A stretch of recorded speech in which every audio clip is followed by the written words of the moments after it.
Hi, Clint Ayesh, Crestview Wine and Spirits. Welcome to the gin education section of CrestviewLiquor.com. In this video, we want to define gin and talk about all the different types that are out there. Most of the gins in our store are London dry gin, and we'll talk about when it originated and what its style is. We also have the top shelf highline gins or botanical gins.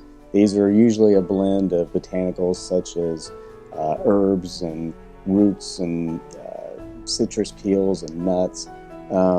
You get a lot of flowery aromas, and all gins have one thing in common, and they have juniper, and that's the main thing that they have in them. But many botanicals are added to flavor them and make them each a little bit different. So what is gin? Gin may be produced from any neutral spirit as its base. A mash of neutral grain cereals is usually used.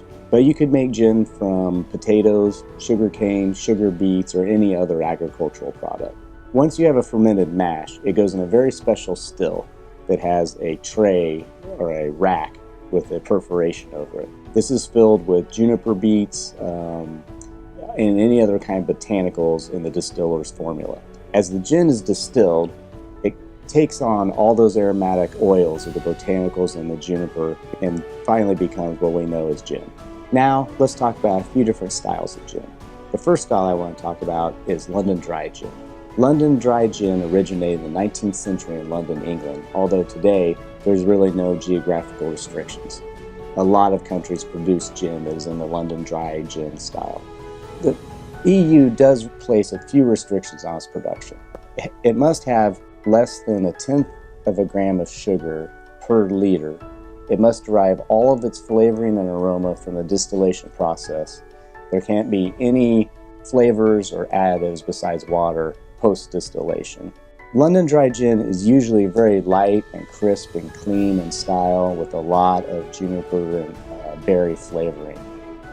Bombay Sapphire is one here that uses other botanicals, and they list them on the bottle as lemon peel and coriander and some of the things we talked about in the first half of this video. Now let's talk about Plymouth Gin. Plymouth Gin is a gin that is distilled from grains. It's also made in Plymouth, England, which we'll talk about here in a second. It was documented at the turn of the 20th century to be the gin used in the original dry martini. In Plymouth, England, there was a monastery, a Dominican monastery, that was owned by what they called the Black Friars. The Black Friars Monastery later dissolved, and it was turned into a warehouse used for many other businesses. But Plymouth Gin started using the building to distill their gin. It's said, there's legend anyway, that Christopher Columbus and his men spent their final night in England in this distillery warehouse before getting on the Mayflower and sailing to the West Indies. Now let's talk about some of the flavors and aromas associated with Plymouth Gin and the other botanicals that I have sitting next to me. Remember, all gin has heavy juniper berry flavor and aroma. If it didn't have juniper, it wouldn't be considered gin. Many also have coriander, which has a lot of pepper and spice and citrus notes. Angelica root, which is very earthy and woodsy, has some aromas reminiscent of celery. Green cardamom, which is smoky and minty with some floral notes. Lemon peel and orange peel are very common in gin. Hendrick's gin is actually infused with cucumber. This is one of the favorite among the guys here at the store. I hope knowing all these flavors and aromas makes it a little bit easier to pick out a gin the next time you're in the store. And I also encourage you to look at all our other educational videos throughout the website. Clint Ayesh, Crestview Wine and Spirits. I'll see you in the next video.